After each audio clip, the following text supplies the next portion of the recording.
Today's pod may contain some audio glitches. We apologize and blame Vic. As usual. You know, I can get used to this. Yeah, this is the good life, as they say. Let's just do the podcast here every week. I'm down. It's a 2-hour flight. No, an hour 30. We're in the beautiful Smoky Mountains, right? That's where we are? Showing you our commitment to this podcast. We never miss an episode. Never. No matter what. We're supposed to have labels for it like that? I do, because it's Sierra matching, Nevada, it's nice, and Sierra it's Nevada local. is actually made here They're in North sponsoring Carolina. this episode. Modelo is not. Modelo, get on it. Please, you're slacking. That's a tougher one. Is it? Why? We're Hispanic. It's a like international brand. So we're obviously on vacation, and you would expect us to be at least trying to stay active and fit and working out and, you know, waking up early and sneaking in some push-ups, but we're not going to be doing any of that, are we? I'm going to work out as little as possible, actually. What's up, guys? Victor and Julian here, as always, at Beef... Wait, There's no dumps here. there's no dumpster? Where the hell are we? Apparently, we're not at Buffet. We're on vacation in the Great Smoky... They're great, right? They're great. The Great Smoky Mountains. What's today, Monday? Yeah, I think so. That's how you know you're on vacation. So here's what I always get whenever a client is going on vacation. They'll say something like, what do you think I should do? You know, my hotel has a nice gym and maybe I'll take my running shoes. Like, what kind of split do you think I should have? And I always say the same thing. Don't do any of that. Leave the Forget it. shoes. Wait, really? But I've been making so much progress and I want to continue, and you know, working out makes me feel so good. Yeah, really. Just don't do any of it. Now, let's give you some context. This is referring to people who habitually work out, who are on a routine, who go to the gym or work out 3, 4, 5 times a week and are already pretty fit, intermediate, trained individuals. Obviously, we're not talking to someone who is already struggling to get exercise in and is inconsistent. Yeah, if you're inconsistent, I don't think you'll even be considering working out during your vacation, though. True. Let's It's be like, honest. I don't work out at home, but I I'm will. going to be inspired to hit the gym on that my cruise. Yeah. No. We didn't plan that. Here's the reality. The biggest fear is, am I going to lose my gains? And that's where the good old research can help us out, help us answer that question. There is really good research on this. And the reality is that you don't actually lose muscle mass or strength until after about 2 to 3 weeks of inactivity. Now, we can get in the weeds about that. What does that mean? Because bed rest is different than, like, right now we're going hiking. I was about to say, you're not going on vacation and being a vegetable. Exactly. Literally. Like, you can vegetate, but you're not going to lay in bed for 20 hours a day. So if that's your worry, you really don't have to worry about that at all. You're going to keep your gains, you're going to keep your strength and definitely your muscle mass. And if, you know, people might say, well, I do actually see a difference in my body if I don't train for a week. What's happening there is you'll see a little bit less muscle glycogen, which is a stored reserves of fuel that the muscles keep, and also water. So if you're not training consistently, the muscles kind of deflate very little, but you're not actually losing the tissue, the muscle tissue, which I think is an important distinction. Yeah, and that'll bounce right back as soon as you get back into your routine. 100%. So you might look that way at the end of your week, but as soon as you get back on your regimen, you're going to see the muscles kind of inflate again. Exactly. As they say. If you're one of the people that, you know, running is de-stressing. You want to run on vacation, more power to you. We're not telling you absolutely don't do it, but we're saying the people that clean themselves up because they're going to miss workout time. As a matter of fact, you're going to see a lot of benefits that we're going to tell you as to why you should. We're also not saying don't work out. We're not going to slap you in the face. Yeah, this isn't gospel of like don't work out at all. If you want to work out, do whatever you want to do. I mean, I'm a big fan of if inspiration strikes, and of course I like to work out. It makes me feel good. So if, you know, I go to Rio and everybody's working out by the beach and there's these nice little workout stations, pull-up stations, dips, like you get inspired to work out. I'll do some muscle ups. Yeah, but what we're going to try to convince you is that not only is it not bad to avoid working out, but it can actually be very beneficial. So one thing that people might find interesting is that when you program for, let's say, athletes or bodybuilders or even just like a very trained individual, there's something called deload weeks, which basically means you're training and you're ramping up intensity for, let's say, 6, 8 weeks, whatever that might be, and then you take a deload. It might actually even be less than that, depending on how hard you're training, less than 8 weeks, I mean. And what happens there is you're ramping, you're accumulating a lot of fatigue in the central nervous system, in the muscles, in the joints, and then you need a deload, which basically means cut the intensity for a week. It actually happens to be a week most of the time. So that's really interesting because what it's saying is that you actually want to program rest into your routine. You can't just train 365, hardcore the entire year without taking any breaks at all. And how many people do you know that actually take deload weeks, like real serious lifters? No one, which is why I always recommend that your vacation is your deload. I literally had one client that I would program deloads with, and it's because he trained so consistently and so heavy that if I didn't, and I know he's the type that if I didn't program it for him, he wasn't going to take the break. So does that mean he still trained with you, but you just lowered the intensity? Yeah, he refused to take time off. But like you said, the best way to take time off is just to go away from your routine, go away from your gym, take a little vacation, enjoy that time off, and like you said, relax. Because like we say it a lot, exercise is stress at the end of the day. You're stressing the nervous system, you're stressing your muscles, joints. So a week off, like you said, is beneficial at the end of the day. You give all that a break, you come back, and I'm not going to say the rest because we have to talk about it later. Yeah, so we're going to get into exactly what the physical benefits to the body, but the psychological benefits as well. But before we get into that, I want to dive into that kind of avatar of that person you were talking about, not you, the guy you were talking about, because that's who I think is going to benefit the most from listening to this, is the person that is so psychologically dependent on their routine for whatever reason that might be, that they feel guilty taking even just a few days off. Yep. You're one of them. Not anymore. It might have been at one point, but not anymore. I'm a lot more relaxed now about my routine. Those are usually very ambitious people. They're people that they depend from a mental and physical standpoint on their routine, on their exercise. They feel good. They feel like it's a stress reliever. So they kind of get scared of A, I'm not doing my thing that makes me feel good, and B, like we said, I'm going to lose my gains, which I've worked so hard for. Yeah, these type of people, like you said, I'm not going to have my meal plan, I'm not going to have my exercise, and what's it going to do to my body? I'm sure that's a paranoia that they have in their head, but really, I mean, it's not helping you de-stress, which is kind of the whole point of this deload week, whether it's de-stressing mentally or physically.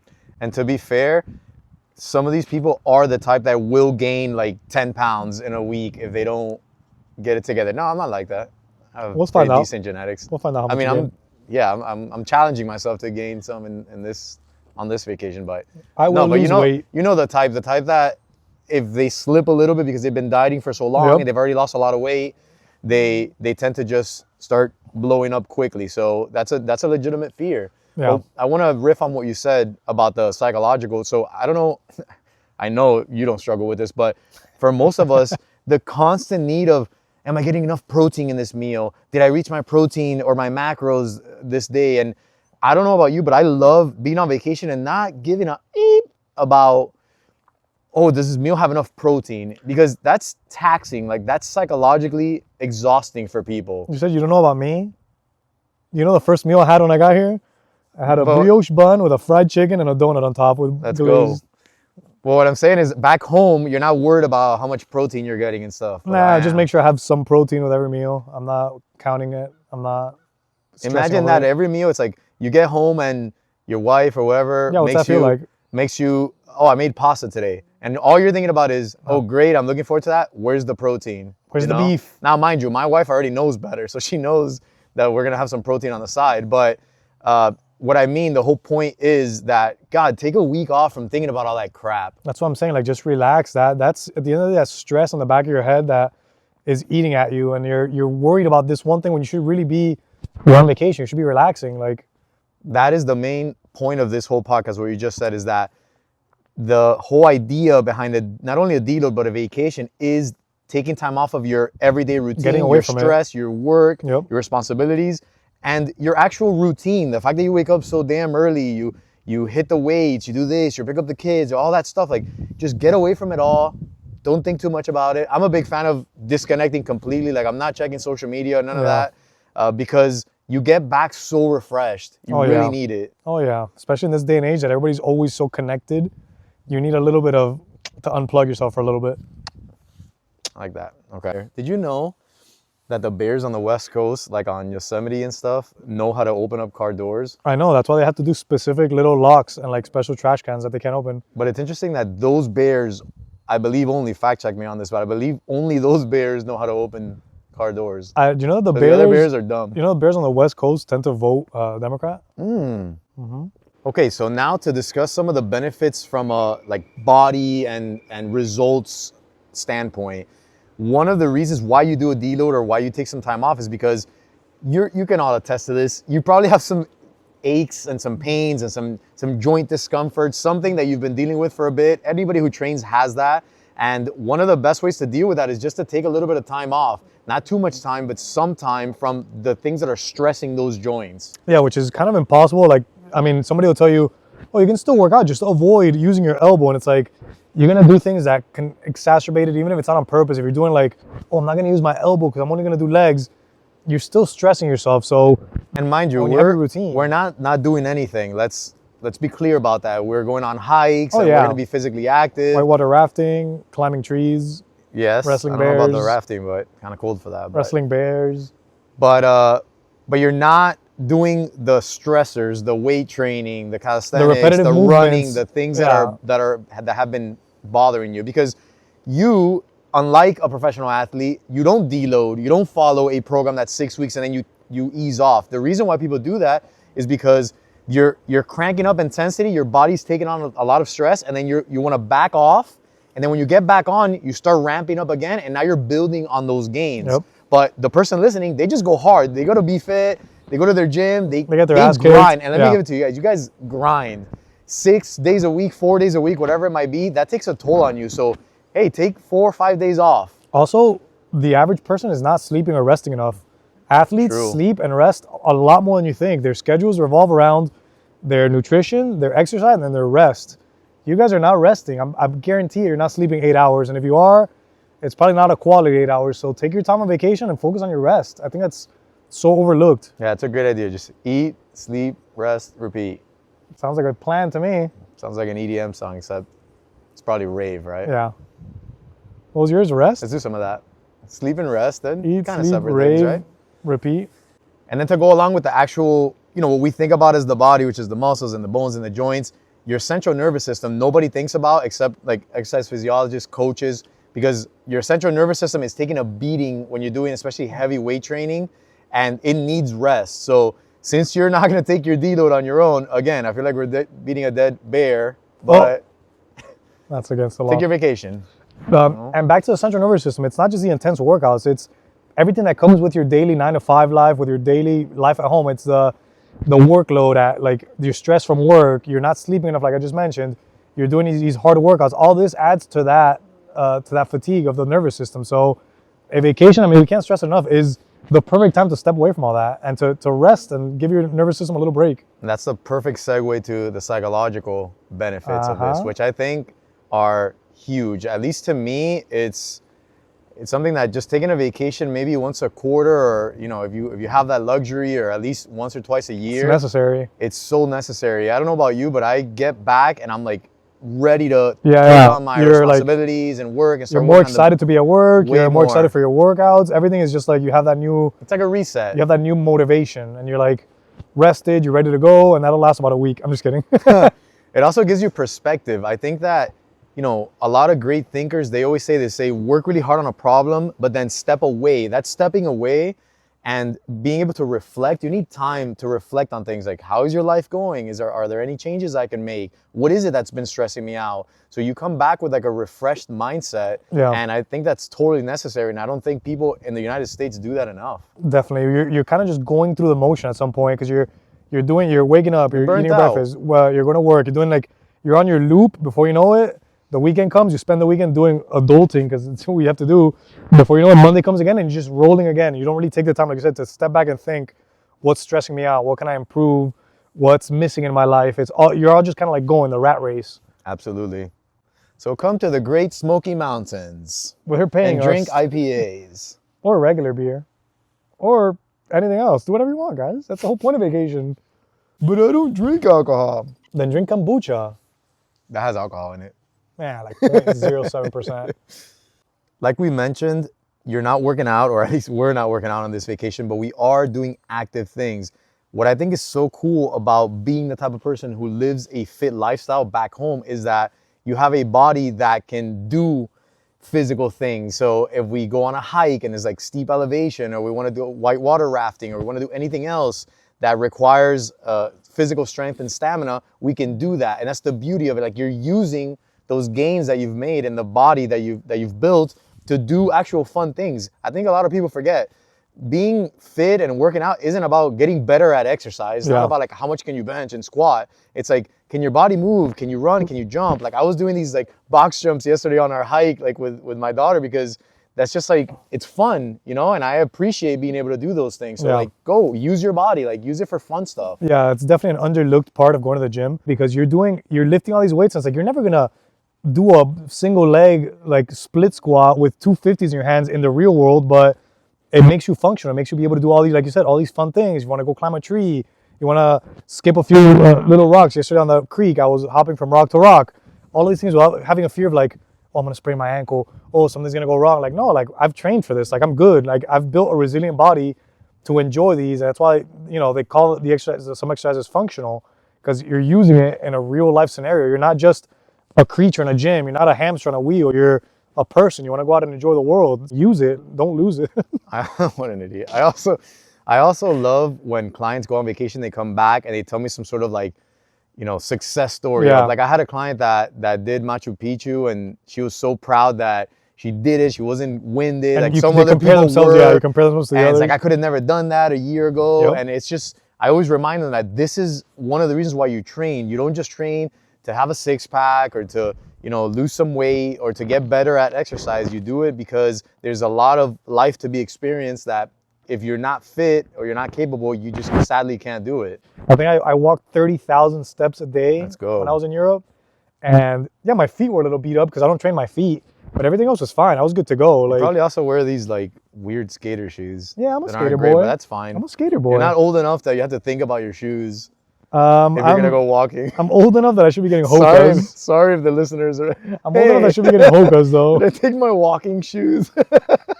That's fucked up. All my shoes are walking shoes. All shoes are walking shoes if you try hard enough. If you try hard enough. But Anywho, my feet were really beat to shit. of and I course, dude, 30,000 steps is a lot. beat like I'm never. And I think even one of my vans broke. But boys, I one- want to go work out on the cruise. What do you say to that? One. Well, the cruise gyms are pretty nice. They are really Here's nice. what I like to do at the I have a at the nice story cruise. of a gym cruise that I went on. Go ahead, hit them. It's not a success story, by the way. Okay. I went into the cruise gym with my friends. I had a drink in my hand, put it down, did a set of pull-ups, felt like throwing up, and walked out. How drunk? What, you were hungover or something? No, I was tipsy. Oh, okay. Yeah, Well, you want to tell them what I like to do in cruises? get hammered. Well, beyond that, like besides that, I like to. The only reason I work out on cruises is Oh so I yeah, can get a to nice get your butt pump. waxed. Oh well, yeah, dude, I do that later, but Yeah, I get a nice pump and then I strut the pool. he struts the pool. I don't get in, of course. And he's That's just strutting. nasty. Yep, he's strutting, And I get a nice pump and I walk. and then he joins the belly So- flop contest. So Yep. I'm not fat enough for that. Mm, No one wants to see a fit guy do a belly flop. that's true, actually. So or Nobody the wants to see hairy, an old man eat. the hairy trash. man, the hairy chest contest. I would also suck at that. Yeah, you would suck at that. So What would be your best cruise game? Karaoke? best cruise game, best cruise. Well, I did win at a Salsa senior contest. at Senior Frogs. I won like a sexy man contest. True story. I was really ripped like that. You're competing with a bunch of Appalachians? Senior Bunch of Frogs, inbreds? Nassau, Bahamas, 2011. I won the sexy man contest. The producer's laughing over there. What's going on? Julian against a bunch of freaks. Just give it to that guy. There was some fit guys there. Mm. They were all in my group. Mm. If you were there, please comment. I need some need some evidence. Common objections. One, if I don't work out, I'm gonna lose the momentum that I've built, which I think is fair. I That think that's one's- the best objection. That one is fair because we see it a lot, especially with like group clients that will go away for a week and then they come back and it's not the same. Whether they're busier at work because they missed that week and they got to catch up and oh, now I missed the gym on Monday. Monday snowballs into Tuesday and then before you know it, you missed a whole nother week. That's a very slippery slope. I also think that that type of person is not the person that we were talking about before that's like obsessive. No. You have to figure out what type of person you are, because if you are that type of person who any little chance they get to deviate from your workout regimen, it's all of a sudden like, oh, nope, I can't do it. I'm busy. I got this, I got that. You start making excuses. So what advice would you give as a trainer to someone who's scared or has that fear that I might lose the momentum that I've built? The advice that I would give is to give yourself an inexcusable return date. If you fly back on Saturday, I'm coming back on Monday, no matter what. Like there could be no, oh, but if I know, like I have to start my routine again on Monday. If I work out on Monday at 4:30 p.m., I'm coming right back on Monday at 4:30 p.m. and things are just gonna fall into place. Because if you miss that first day, we know how slippery that slope can be. You miss that first day, you're gonna miss that second day, like we just said earlier. So give yourself an inexcusable appointment. Kind of set an appointment, like you're going to the dentist or something. You're not gonna reschedule because, oh, I was on vacation. No, Monday I'm back at the gym at my regular time, inexcusably. Yeah, that's good advice. And I would also like plug ourselves in, because this is where we come in, where if somebody misses, let's say a client tells us, yeah, we're leaving for a week, but then it's a week and a half, you better believe we're gonna text you, hey, what's going on? What's Where up? you been? Got lost in Machu Picchu? And because we all need the accountability. Well, not all, but most of us need the accountability. So that's where having either a trainer or a gym like Be Fit that actually cares whether you show up or not is important. But I would agree with you with that. That's a big difference, like you just said, between going to like an LA Fitness by yourself. No, I promise you, Mr. Fitness himself is not going to call Mr. you. LA? Lewis No. Anderson Fitness is not going to call you No. if you miss on Monday. So that's the benefit of going to a small gym with, like-minded individuals, with trainers who generally care about you, is you will have that accountability. We are going to text you. Yeah, and I think it's dependent on how long you've been working out, the whole momentum thing, because if you've already built a habit, once you get back home to your actual routine, it almost feels good to get back into routine, because I don't know about you guys, but I get kind of sick of eating out and overeating and feeling like kind of bloated when I go on vacation, because you're not eating like the things you're used to, that I almost look forward to getting back into the routine. So I think maybe for someone who's like a newbie and maybe just started, that's a legitimate fear. Yeah. But somebody who already has like a cemented routine, I think that's not something you need to worry about. Plus, like you said, it feels good. After you take that time off, all these kind of like little aches and pains might be gone. So you go back in, you're like, oh, damn, I could, I'm lunging, my knee doesn't hurt. Oh, that feels good. So you're kind of starting fresh again. Starting fresh, but not quite, because you don't have those hurdles to go over that a newbie has. Yeah, I debated like doing a little bit of calisthenics and push-ups and stuff on this trip, and then I was like, you know what, my shoulder's been bugging me. Just take the damn week, dude. Yeah. Just take the week. When's the last time you took a week off? When is it? Well, for me, I think I took the last week of last year off deliberately. Oh, yeah, we're hammered. That was once. A day every day for 7 days, but Only days that end with a Y. another objection, I'll get fat. That might be true. You will. You might get fat. You will. I won't. Why do you say that? I'm not an easy gainer. I'm a hard gainer. You're an easy lover. You take my I don't know heart, what that means. but I won't feel Phil it. Now, that's a real fear, especially like you said, if you're an easy gainer, if you're an easy lover, like Phil Collins and the other guy. What? It's a very realistic fear, especially because we know when you go out, we are actually kind of weird, because we go out and we'll make breakfast at home on vacation. Yeah, stuff we're at like an that. Airbnb and we'll cook. People will literally eat out 3 times a day, and if you're gone for a week, that's what, 21 times? It's a lot of sodium, it's a lot of fat, it's a lot of excess calories. Not only will you actually gain some weight, but you're gonna be bloated and that water weight, and you're not gonna like the way you look. I guarantee it. So that's a very real fear. What's your rebuttal to that, Einstein? My rebuttal for that is marry a dietitian. She'll make you eat healthy on vacation. I'm kidding. I'll have a salad in a jar. True story. No, actually She happened. ordered a salad in a jar, in a mason jar. Well, I at a ordered fried restaurant. chicken on a donut. This guy had fried chicken with a donut on top of it. Hey, it's fire. It was pretty good. It's really good. Not gonna lie. So what's your rebuttal, fatty? I personally would not make every single meal a terribly unhealthy meal. Like pick your battles. Like, yes, maybe you're going out for a nice dinner, but maybe have a lighter breakfast. Like, every meal that you have on vacation doesn't have to be like this overindulgence. Decadence. Now, I know some people are thinking, well, that's the whole point of vacation. Like, I'm on a cruise. I'm going to go to the all-you-can-eat buffet, which I hear you. So am I. But I think that if you're listening to this podcast, you are a fitness person. You are the type that is going to be active, is going to want to, okay, I had an insane dinner last night. Let me go easy on the breakfast. Let me maybe have a light lunch. So try to balance that out a little bit, and don't pay too much attention. For God's sake, don't weigh yourself on vacation or anything like that. I mean, where are you going to get a scale? I don't know. This house might have one. But yeah, don't worry too much about it. You'll get back on track when you return, and just try to, like I said, don't overindulge. That's my advice to somebody would be, don't eat like an asshole. No, my advice to somebody would be don't stuff yourself. We have this bad habit, I don't, but people have this bad habit of, oh, I have to finish my whole plate because they serve me this exaggeration. Don't, like, eat until you're good. I'm telling you right now, from a overstuffer, your advice doesn't help. When the food is in front of you, you're just gonna want to keep eating. Don't. So if you feel like you're getting too full, you're bloated, Not gonna happen. just stop. Not gonna happen. Stop. Telling Get you right help. now. Don't comment below if you're like me. Or if you're like me, like, hey, I'm full. I can take it home. And guess what? You can enjoy the rest later, but you're giving yourself a little break. You're not overly like stuffing yourself. No. You're not getting uncomfortable like some people. This is also the guy that takes 2 bites out of a sandwich and just leaves it there. I've never done that in my entire life. He's basking in the sun. I'm Carol. Those giant nipples. They're not giant. They're just pretty big. They're pretty big. So you know how I was talking about how a lot of people who listen to this podcast and people who go to our gym, they identify as fit people. Identifying as a fit person doesn't mean I have to work out all the time. It means in the long haul, over the course of years, you've been working out consistently.